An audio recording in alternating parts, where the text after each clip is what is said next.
Hello guys, this is blooming Batasari of సోమ్సి Devalapalli. So ఈరోజు మన bed time స్టోరీస్లో fourth story.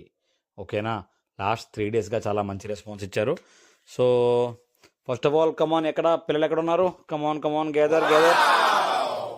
వచ్చేసారా అందరూ? ఓకే. సో ఆలస్యం లేకుండా, ల్యాగ్ లేకుండా డైరెక్ట్గా స్టోరీలోకి వెళ్ళిపోదాం. ఓకేనా? సో ఈరోజు స్టోరీ పేరేంటి? ఉపాయం. వావ్. ఉపాయం అంటే ఏంటమ్మా? మనందరికీ తెలుసు కదా, like A type of solution. Okay. So దాదాపుగా మెయిన్ కిడ్స్ పిల్లలు మీరు ఎవరైతే ఉన్నారో, రోజు స్కూల్లో అవ్వచ్చు, ఇంట్లో అవ్వచ్చు, పేరెంట్స్ దగ్గర అవ్వచ్చు, టీచర్స్ దగ్గర అవ్వచ్చు, రకరకాల సొల్యూషన్స్ వాడతాం దీనికి, ఏదైనా పనిష్మెంట్ నుంచి ఎస్కేప్ అవ్వడానికి కదా.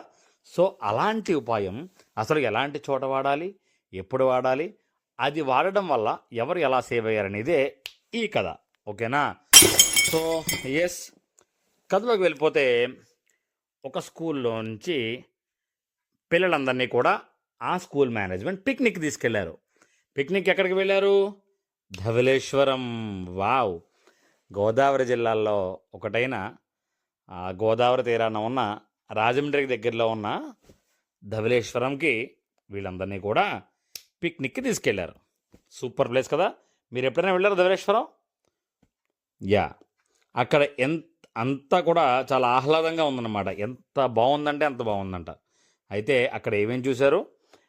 ఇంతకుముందు అంటే ఆనకట్ట కట్టకముందు ఆ గోదావరి ఎలా దాటేవారు అనే ఆ నమూనాని, అలాగే మన కాటన్ దొర గారి విగ్రహాన్ని, అలాగే ప్రజెంట్ ఇప్పుడు ఏ ప్రాజెక్ట్ అయితే ఉందో అక్కడ ధవళేశ్వరం ప్రాజెక్ట్, ఆ ప్రాజెక్ట్ని కూడా పిల్లలు చాలా ఆహ్లాదంగా, చాలా ఇన్స్పైరింగ్గా చూశారనమాట. తర్వాత ఆ గోదావరి ఒడ్డు దగ్గర ఉన్న ఇసుక తెన్నెలపై చాలా హ్యాపీగా ఆడుకున్నారు పిల్లలందరూ కూడాను. అయితే తర్వాత ఏం చేశారు? చాలాసేపు ఆడుకుని ఇంకా సరే అని చెప్పి, మనం చూడండి పిక్నిక్కి వెళ్తే ఏం చేస్తాం? ఒక మంచి గార్డెన్ వెతుక్కుని అక్కడ కూర్చుని హాయిగా లంచ్ లేకపోతే స్నాక్స్ ఏమంటే తింటామన్నమాట.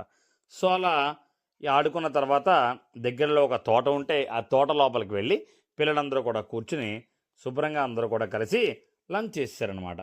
లంచ్ చేసిన తర్వాత ఒక 40-50 మెంబర్స్ వెళ్తే గ్రూప్స్గా డివైడ్ అయిపోయారనమాట. ఉంటారుగా, ఎవరు ఫ్రెండ్స్తో వాళ్ళు తిరుగుతారు.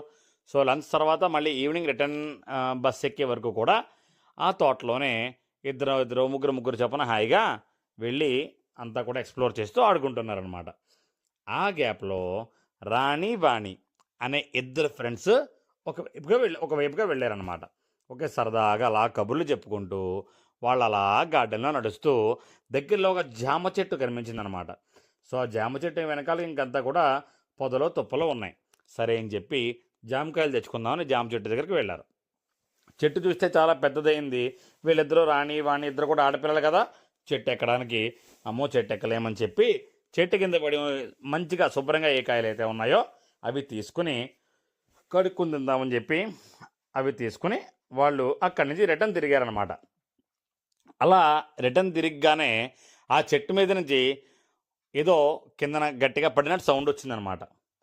వాళ్ళు అక్కడికక్కడే ఆగిపోయి ఏంటా అని ముందుకు చూస్తే ఏం పడింది? పెద్ద పాము పడింది చెట్టు మీద నుంచి.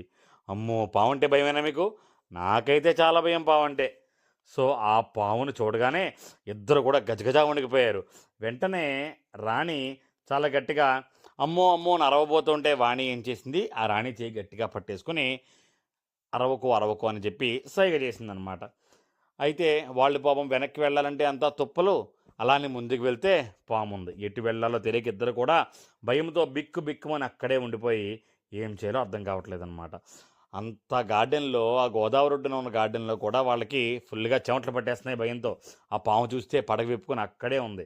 అయితే ఇంకా రాణి గట్టిగా అరవబోతుంటే మళ్ళీ వాణి ఆపి, నువ్వేమీ మాట్లాడుకో, కదలకు, ఎందుకంటే అది మనం ఏమీ మాట్లాడకుండా కదలకుండా ఉంటే కాసేపటి తర్వాత దాని దారిది వెళ్ళిపోతుంది. దానికి మనం ఏ హాని కలిగించకపోతే అది కూడా మనం ఏ హాని కలిగించదని చెప్పి అలా రాణిని సైలెంట్గా ఉండేలా చేసిందనమాట. వాళ్ళు అలా ఒక 5 మినిట్స్ అలాగే ఉండిపోయారు, ఏమీ కదలకుండా. వెంటనే ఒక 5 మినిట్స్ తర్వాత ఆ పాము పడగ ముడుచుకొని మెల్లగా నేలపై పాకుతూ పక్కనే ఉన్న తుప్పల్లోకి వెళ్ళిపోయింది. పిల్లలిద్దరూ కూడా గట్టిగా ఊపిరి తీసుకుని ఒక్కసారిగా రిలాక్స్ అయ్యారనమాట. ఎంత డేంజర్ తప్పింది కదా! అందుకే మనం పిక్నిక్ వెళ్ళినప్పుడు ఎప్పుడూ కూడా టీచర్స్ కానీ, ఎక్కువ మంది మన పెద్దవాళ్ళు ఎవరు కానీ పక్కన లేకుండా మనకి తెలియని ప్లేస్‌లో సింగిల్‌గా తిరగకూడదనమాట. ఓకేనా? ఎప్పుడూ మనం బయటికెళ్తే అమ్మానాన్నతో వెళ్తే వాళ్ళు చేపట్టుకుని ఉండాలి. టీచర్స్‌తో పిక్నిక్ వెళ్తే టీచర్స్ చెప్పిన దగ్గర మాత్రమే ఉండి, టీచర్స్‌కి అందుబాటులో మాత్రమే ఉండాలి. లేకపోతే ఇలాగే ఏదో ఒక ప్రాబ్లమ్ ఫేస్ చేస్తాం. అయితే తర్వాత రాణి అంటోంది, "నువ్వు ధైర్యం చెప్పకపోతే నేను చాలా గట్టిగా పరుగులు తీసేదాన్ని. నేను ఆ పాము కాటికి బలైపోయేదాన్ని" అని చెప్పి రాణి ఒక్కసారిగా తన భయాన్ని ఎక్స్‌ప్రెస్ చేసిందనమాట. వెంటనే వాణి అంటోంది, "నాకు మాత్రం భయం లేదా?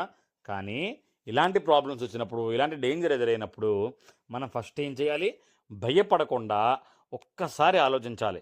ఏదో ఒక ఉపాయం తడుతుంది. ఆ ఉపాయాన్ని నమ్ముకొని మనం చక్కగా ముందడుగు వేయాలే తప్ప భయభ్రాంతులకు గురైతే మాత్రం చాలా ప్రమాదాలకు దారితీస్తుంది. అయినా మనం చాలా లక్కీ. ఎందుకంటే ఇంకొక 2 అడుగులు మనం ముందుగా వేసుంటే ఆ పాము సరిగ్గా మన మీద పడుండేది తెలుసా? అనంది వాణి. అవునే